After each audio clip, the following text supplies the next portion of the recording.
मगरिब की 10 साला इन्वेस्टमेंट की ये पहली किस्त जो है वो रिसीव की आपने। ये 10 साल जो उन्होंने मेहनत की है इस शख्सियत पे, वो उनकी मेहनत जो है वो रंग लेके आ रही है। एक ऐसा इंसान जिसको गोलियां लगी हों, बचने की कोई उम्मीद ना हो, और अल्लाह ताला उसे एक नई ज़िंदगी अता करे, नई ज़िंदगी अता करने के बाद शोहरत की उन बुलंदियों पर पहुंचा दे कि इतनी कम उम्र में शायद ही कोई इंसान वर्ल्ड वाइड इतना फेमस हुआ हो जितनी कि मलाला यूसुफ़ज़ई फेमस हुई, और शायद ही किसी को इतनी कम उम्र में नोबेल प्राइज़ जो है वो मिला हो जो मलाला यूसुफ़ज़ई को दिया गया। लेकिन इसके पीछे एक बाकायदा एजेंडा है। पहले तो शायद लोगों का पहले ही जहन बन चुका था और मलाला को कोई एज सच कोई हीरो तस्लीम यहाँ पे नहीं करते। उसकी ज़ाहिर है जो अफ़कार हैं, उसका जो सोचने का अंदाज़ है, उसकी जो आइडियालॉजी है इस्लाम को लेकर, वो बिल्कुल डिफरेंट है। शायद ये ख़बर गलत है या सही है, कुछ अर्सा 2-3-4 साल पहले हमारे सुनने में आया था या नज़र से गुज़री थी। वैसे हम इसमें कंफर्म नहीं है, वल्लाहु आलम। अगर गलत हुई तो अल्लाह माफ़ करे, सही हुई तो कम बेशी जो है वो अल्लाह ताला माफ़ करे। कि इनका एक बयान था कि मतलब जब भी मैं दाढ़ी वालों का ज़िक्र करती हूँ मुझे फ़िरौन याद आता है।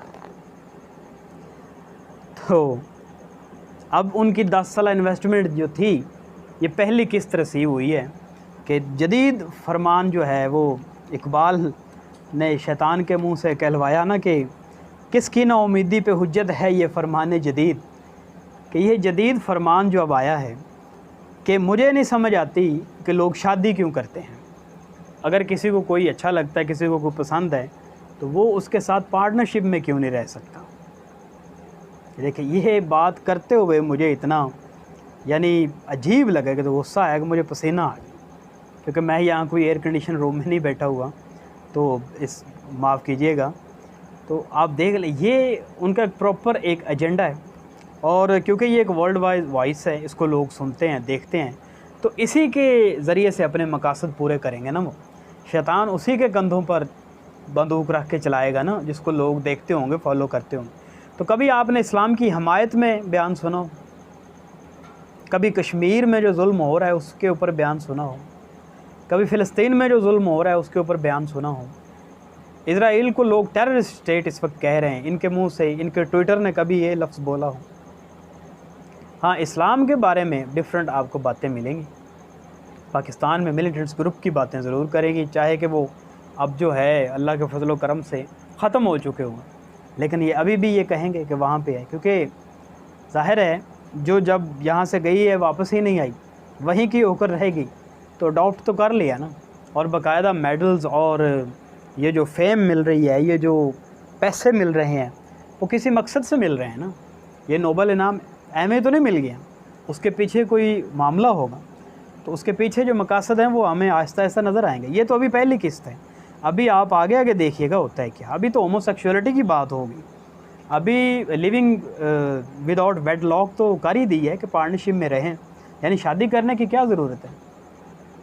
तो शादी करने की ज़रूरत भी इसलिए है कि नबी सल्लल्लाहु अलैहि वसल्लम का फरमान है कि जो हमारी सुन्नत पर अमल ना करे, जो निकाह ना करे, वो हम में से नहीं। तो माशरे को जन्म देना ये नबी सल्लल्लाहु अलैहि वसल्लम ने ज़िम्मेदारी रखी है यार मुसलमान की। अगर आप ख़ुद को मुसलमान समझती हैं तो इस बयान की वजाहत करें, वजाहत में एक ट्वीट करें कि ये किस तरह आपने ये बयान जारी किया है। लेकिन हम नहीं समझते कि ये कोई आप वजाहत करेंगे, क्योंकि ये बाकायदा सोचे समझे मंसूबे के तहत आपने कहा है, ऐਵੇਂ कोई आपने इंटरव्यू नहीं दे दिया। तो ये तो अभी पहली किस्त है, अभी आपको होमोसेक्सुअलिटी भी बातें मिलेंगी। अभी तो आपको यानी काफ़ी बातें ऐसी मिलेंगी जो आप यकीन भी नहीं करें। तो सवाल है उन लोगों से जो ऐसी शख्सियात को अपना हीरो समझती हैं, कभी इस चीज़ पे गौर किया कि क्यों वेस्ट ऐसे लोगों को जो ज़्यादा प्रमोट करता है। अब आसिया बीबी का जो मामला हुआ था, हालांकि पाकिस्तान में अदालत ने उसने पूरी उसको सेफ्टी जो है वो प्रोवाइड कर दी थी, लेकिन फिर भी देख लें आप, उसको फ्रांस उठा के, फ्रांस या जो भी कंट्री है उसको उठा के ले गए, उसको बड़ा प्रोटोकॉल दिया उन्होंने, शहरियत दे दी। बाकी जो लवाज़मात हैं वो सारे क्यों, कि ये साबित करना है कि पाकिस्तान जो एक इस्लाम के नाम पे बना हुआ मुल्क है, वहाँ पे अक़लियतों के साथ इस तरह के बुरे सलूक जो हैं वो किए जाते हैं। कोई किसी किस्म की कोई आज़ादी नहीं है। अभी पिछले दिनों BBC की एक न्यूज़ गुज़री है कि हिंदू बरादरी कितनी मुश्किल में यहाँ रह रही है पाकिस्तान में।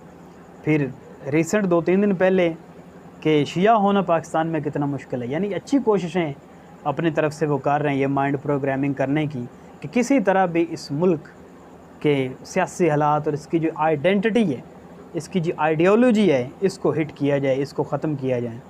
तो अल्लाह ताला हमें इन फितनों से बचाए, हमें ज़्यादा से ज़्यादा इस्तग़फ़ार करने की तौफ़ीक अता करे और अमली इक़दाम करने की तौफ़ीक अता करे। हमें इन सब चीज़ों पे नज़र रखने की, समझने की तौफ़ीक अता करे। तो बात मलाला की हो रही थी, कहाँ से कहाँ निकल गई। तो आप इन चीज़ों को पढ़ें ज़रूर, लेकिन अपने बच्चों को, अपने दोस्तों अहबाब को, जितना भी आपका दायरा इख्तियार है, उनमें बैठ के इन बातों को डिस्कस करें, क्योंकि ये वो ज़हर है जो आहिस्ता आहिस्ता इस तहज़ीब को खाएगा। क्योंकि ख़ानदानी निज़ाम एक वाहिद एक चीज़ रह गई है मुसलमानों में जो अभी भी मज़बूत है, और वो जैसे भी हैं, बेअमल हैं, बदकिरदार हैं, जो भी हैं, लेकिन ख़ानदानी निज़ाम, शर्म-ओ-हया, शादी ब्याह, ये एक यानी एक इदारा, मियाँ बीवी का ताल्लुक़, जॉइंट फैमिली सिस्टम, ये अभी भी तहज़ीब मुसलमानों की बाकी है। और इसी के ख़िलाफ़ जो है वो बड़ी ज़ोर से, बड़ी शिद्दत के साथ हमला जो है वो किया जा रहा है।